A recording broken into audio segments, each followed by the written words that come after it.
This is a First Coast News On Your Side special report. Okay, we are breaking into programming to bring you live coverage out of Fort Stewart, where the Secretary of Army is addressing the shooting that took place on the base just under 24 hours ago. And so we are waiting for that address to begin. But this, of course, is in reference to the 5 people who were shot. There were 5 soldiers who were shot yesterday at Fort Stewart by a fellow soldier, actually based here in Jacksonville. His connections are here in Jacksonville. He's been at Fort Stewart for a little while now. He is Sergeant Cornelius Radford. And so he was detained, but only after authorities were able to tackle Good morning, him. everybody. Let's listen in. First, I want to thank you for joining us. For those who did not join us yesterday, I am Lieutenant Colonel Angel Tomko, and I'm the spokesperson for the 3rd Infantry Division.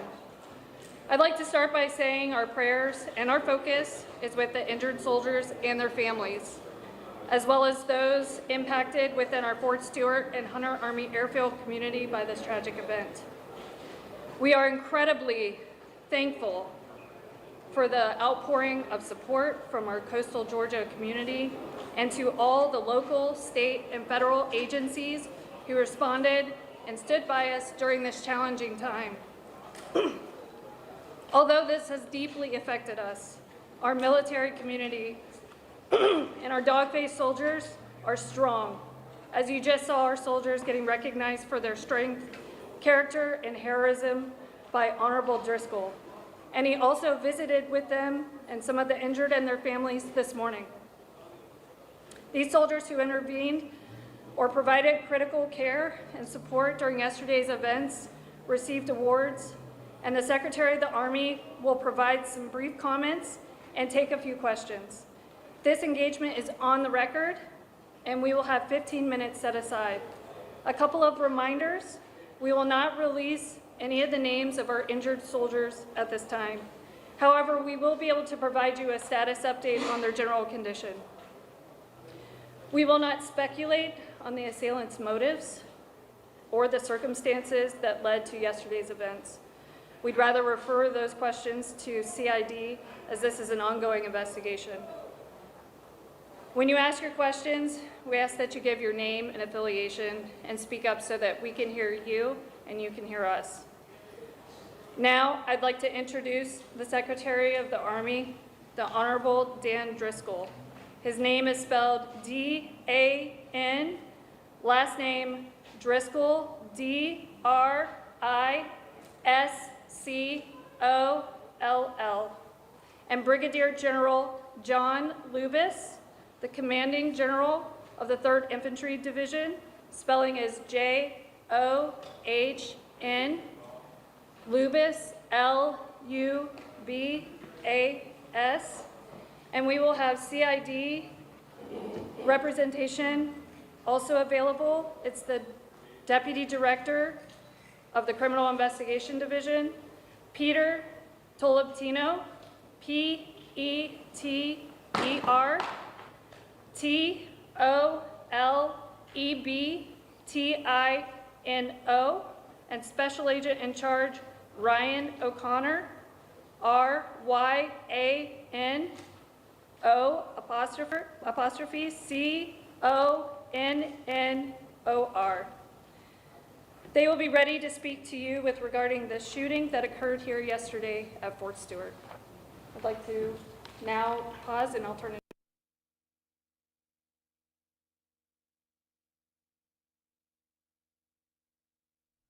Okay, it looks like we lost a transmission feed from there, and they're back.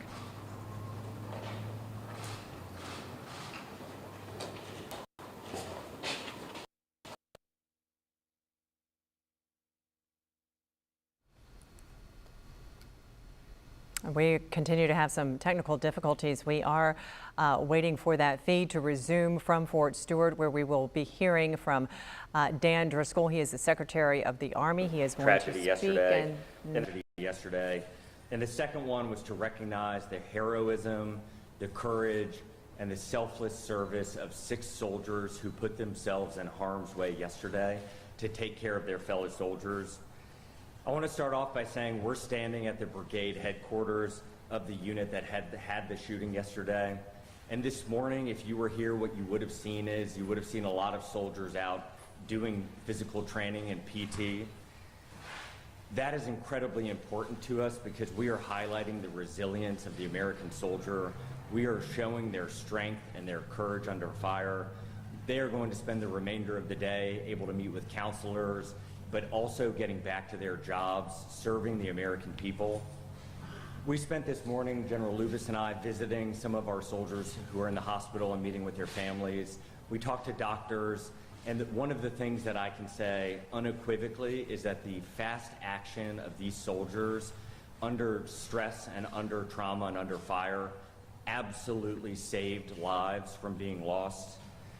On behalf of President Trump, Vice President Vance, Secretary Hegseth, they wanted me to tell these soldiers, their family, and this community that the entire federal government stands by and stands ready to care for these soldiers and their family. One of the more important things we were able to do this morning, though, is to recognize the heroism of these 6 soldiers. One of the soldiers tackled the person, so just think about this. They were unarmed and ran at and tackled an armed person who they knew was actively shooting their buddies, their colleagues, their fellow soldiers. Another soldier jumped on top of the person to subdue them until federal law enforcement was able to arrive. The other soldiers, immediately using their training that they had developed over years and years, started to take care of mass casualties. The hospital they took them to in March had just run a mass casualty exercise for a moment just like this. The Army does not want these moments to happen, but it stands ready when necessary to act and care for those when it does. The Army this year is 250 years old. That is 1 year older than this nation itself. These American soldiers highlight exactly what the Army has meant to this country. It has been there in some of the most traumatic moments of this nation's history, and it has been resilient, stood strong, and acted on behalf of American citizens. I just want to thank this community. It is absolutely unbelievable to me the speed with which law enforcement officers showed up, paramedics showed up. We had so many people showing up within the first hour that we actually had to stage some of them away. We are so grateful for this community and all that it does for our soldiers and their families. The investigation is ongoing. I imagine a lot of the questions we'll take will be related to that. We will not be able to answer some of those questions, but we are going to do a deep, hard investigation. The findings will be transparent. They will be released to the American public. We commit to you that anything we discover during the investigation that can make this base and other bases like it safer, we will act on as quickly as possible. Now I'm happy to take questions. Standing beside me, I have General Lubis, the Division Commander, and Special Agent O'Connor from Criminal Investigation Division. So let's kick off with some questions. Mr. Secretary, Robin Trump. Hey, Robin. Hi. Will there be any efforts by the DOD to harden the entrances to installations to look for things like personal weapons coming in and out of those? We are constantly looking at our security protocols on all of our bases, both in CONUS and around the world. We absolutely will want to learn from this investigation. We do not want something like this to ever happen again on an Army base. And so if there are things we can do to improve safety, we will take those steps. But right now, we're really early in the investigation. Mr. Secretary. Yeah. Faith Blueberry with ABC Hey, Faith. News. Thanks for being here. How did the suspect get a gun, his personal gun, past security onto the base into his workplace? Faith, as I just remarked to your colleague, we are still early in the investigation. The shooting happened yesterday. CID, I can have him come up and tell you what we've learned so far. Our commitment is what we learn will be disclosed. It will be transparent. Justice will be brought on behalf of these victims and the community that was harmed. Hey, good morning. As the Secretary mentioned, this is still an active investigation. We are still processing the scene with all the resources and capabilities that the Army's Criminal Investigation Division has to offer, which is immense. We have surged people from this entire region. In light of the fact that we're still processing, I'm going to have to defer that question for now. Is it normal to have a personal gun on Fort Stewart? No, that would be a violation. And next question. Mr. Secretary, Ryan Young from CNN. Hey, Ryan. How you doing? You got a chance to meet with the families, and obviously we won't have that chance. You got a chance to meet and talk to them. You seem very proud of how everyone reacted. Can you tell us what that was like meeting with families? What state are they in right now? Share with the public who's concerned about the folks who obviously didn't deserve the charge. Ryan, it was heartbreaking sitting in there and seeing their soldier, their daughter sitting behind them, struggling. Our hearts broke with them. We tried to hug them. We tried to convey from the President and the Vice President and the Secretary of Defense that our entire nation mourns with them. We stand behind them. It has been only a couple of hours for them. I think they are still processing through it. But what we wanted to convey is we will be here with them every single step of the way. The United States Army is committing every resource we need to get these soldiers back into their formations as quickly as we possibly can. And then one of the things that we had said at the meeting earlier with the soldiers from this unit is, General Lucas and I were reflecting on this in the car ride. These kind of moments, especially if you've deployed, you've gotten to see them more frequently. The trauma from them often doesn't hit for weeks or months on it. Like it doesn't come as quickly as you might think. And so what we try to encourage for all of our soldiers is to speak up, lean on each other, lean on your leadership, and we will provide the resources, the care, and the love that they need to recover. General, can you tell us real quick just about what it was like to meet with those families as well? Yes, sir. Thank you for the question. It's heartbreaking. It's painful to see them struggling with a wounded family member. They expressed that they were incredibly proud of their soldier, as we are, and they asked for prayers. So we appreciate all the prayers that have been sent our way, and we would ask you to keep them coming.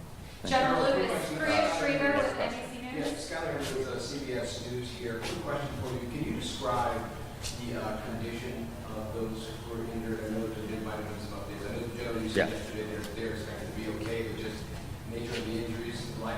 Yes, sir. Thank you. Of the 5 wounded soldiers, 3 were released yesterday, which is amazing considering the circumstances and the ranges at which they were engaged. 1 soldier remains as an inpatient here at Wynn Army, right here on Fort Stewart. She's doing very well, in high spirits. Of course, she's got a little bit of a road to recovery.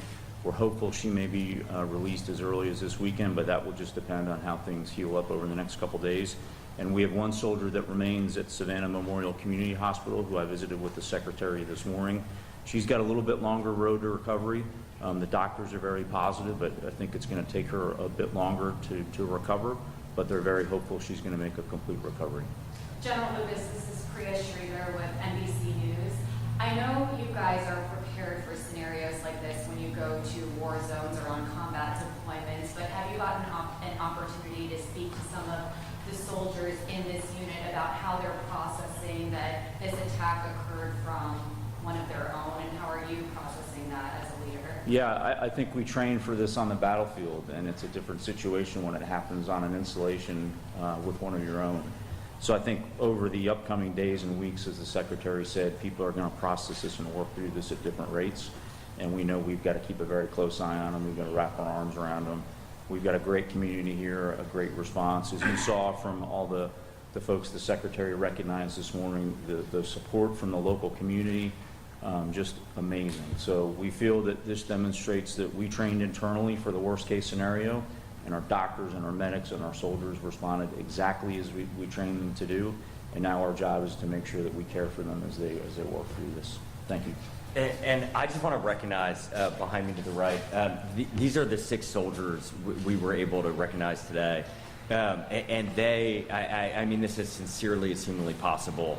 I and the administration, President Trump, could not be more proud of them.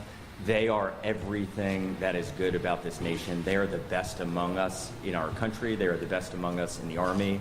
They acted in a way that I think all of us hope we would under fire, but they did. And so we are just so incredibly proud of them. We are so grateful for them. And one of the things we told them and their colleagues is that we will stand with them as long as we need to get them back where they need to be. Russ, behind the AP, can you all give us a sense going forward what's going to happen next for the criminal justice process goes? Has the suspect been actually charged yet? If so, what charges is he facing? The military system works different. It does. Suspect is currently in custody, and we are working through the military uniform code of military justice process at this time. Is he going to be transferred to a military detention facility? That is likely. Do you know when or which one? No. You also talked about processing the scene. Can you tell us what's going on today with processing the scene? I imagine you're going to showcase these pictures. Can you just describe that? Certainly a tragic scene where our soldiers train, but the process of a scene would normally encompass digital evidence, forensic evidence, trace evidence, all of those things which our team is currently doing. And was this captured on video since it was inside the facility? I can't comment on that at this moment. Just a point of clarification from yesterday, you were told chain of command is not aware of the arrest for the DUI off base. Can you explain if you had been aware of what the procedure would have been? Would he have been disciplined? Would he have been taken out? Because we are 1 day into the investigation, we can't reveal those kinds of things. I think what we try not to do is speculate or do hypotheticals, and so each soldier, each instance, we take very seriously. Something like a DUI or another issue that could occur in the community, that impacts how we treat that soldier in our formations. We want holistically powerful and controlled and competent soldiers, and so we are constantly reflecting on our mechanisms and procedures as an Army so that we're able to capture that information and hold soldiers accountable. Are they usually disciplined after an arrest? It varies based off the case. I think, any other questions? We got time maybe for one more question. Yeah. Jill Kovac from the Atlanta Journal-Constitution. General, could you speak at all, just to give some insight at all on the acts of bravery that you've heard about in this episode? Yeah, sure. I think, as the Secretary mentioned, we have 6 incredible soldiers behind us, but this is just representative of the larger formation. Once the shooter was identified and a threat was identified, we had soldiers that immediately raced and tackled that soldier, wrestled the gun away, subdued him. A second non-commissioned officer jumped on top to further restrain him until the police could arrive. And then simultaneously, no one hesitated. Most of these soldiers behind me and others in the crowd immediately started applying first aid and, most importantly, stopped the bleeding. And when we spoke to the surgeons in the hospital, it was clear that the actions they took, primarily stopping that bleeding before they were loaded up into ambulances and quickly evac'd to Win Army Medical, certainly saved their lives. Are they back to work today? I'm sorry, are we back to work? Are they back to work, or are they taking some time off? Well, today is a day that we focused on bringing the brigade and the unit together so they could support one another, so we could, of course, get right back at it, but it's also a day where we're going to focus on ensuring that they're getting the support they need. General Thank you. Lewis, can you give us a general sense of how long this all happened from that first shot fired to when your brave soldiers were able to tackle the gunman? I can. It was an incredibly fast response, and I do attribute this to the training that this installation has done and the teams here have done. So at approximately 10:56, the incident was reported, and that went out over sort of an all-calls net. That triggered a lot of responses. That triggered our installation emergency medical services, our police, our fire, our emergency medical services to respond, but it's also monitored by the local community, and then we requested assistance. At 11:04, we locked down, initial lockdown of the installation, so that was pretty quick. That wasn't me, that was the director of DES and the garrison commanders that immediately made that right call and that decision. At about 11:09, emergency personnel were dispatched to treat the wounded. At 11:35, the shooter was apprehended by the soldiers and the law enforcement. Several behind us and several in the crowd that we recognized earlier. So really what that means, we had about 13 minutes after that first report, we already had people, ambulances, fire, fish and game, military police responded and were on the scene. And then we had local support from the amazing community here. We had the first SWAT team arrive from off post within 20 minutes on site, which is truly incredible. So we're incredibly grateful for the support from the community. I'm incredible for our leadership that trained our soldiers to react this way. And then, as the Secretary said, we're incredibly proud of the soldiers themselves. Thank you. Unfortunately, that is all the time that we have. Thank you guys for coming. We are going to stand by. I think we have... Okay, you have been watching the news conference with the Secretary of the Army, Dan Driscoll, and we are joined by retired Navy Vice Admiral Rick Snyder now. So interesting new information that was provided in that press conference. Let's just start with your overall first takes on this. Yeah, an amazing response, and you know, a great way to, the Secretary went right through what you need to talk about. How are the victims doing? Looks like they're all doing very well. Yeah. The brave soldiers in that unit that were there, that responded immediately without hesitation. And then you saw it, they're at the command headquarters where they're trying, you know, they're back to business. But, and lastly, not forgetting about this trauma, so they have folks there to help them. And so the importance of, you know, you had an issue yesterday that really could have hurt that camaraderie and team feeling with one of their own doing this. And now they bring them back together to reinforce that, how important this is, that we address and handle this as that team. So let's talk about the victims that we learned information about. 3 of the 5 were released from the hospital yesterday. We learned that just a minute or 2 ago. And the 2 that are still in the hospital, one, a woman, she is at the hospital there on the post and is expected to possibly be released very shortly. And then the other is also a woman. She is at the Savannah Memorial Hospital. It seems like her injuries are a little bit more severe and will take more attention from medical staff.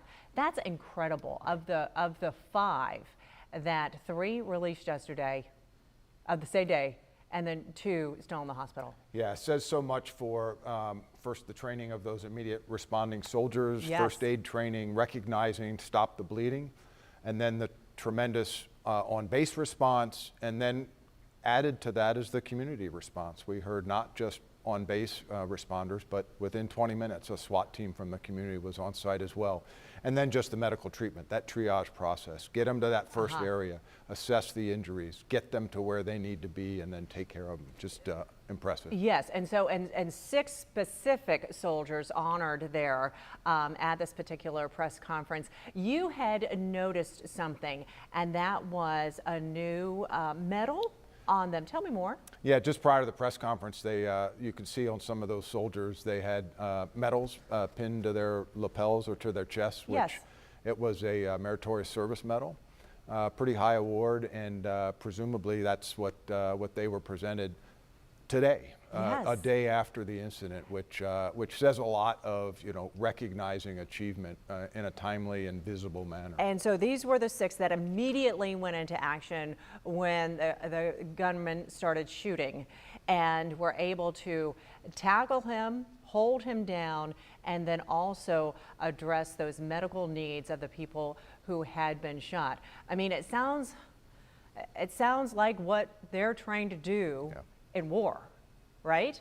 But here it is on our own turf, on their own turf. Yep. You know, and it just shows the value of the preparedness, the drilling. We heard they had a mass casualty drill just recently. Yeah, they had a mass casualty drill in March. Right. So they're prepared. They take that preparation and respond. And now we're seeing the follow-up after that. Right. Vice Admiral Rick Snyder, thank you so much for coming in. He is our military analyst here at First Coast News. Just now finishing up that press conference at Fort Stewart. We will return you to the regular programming.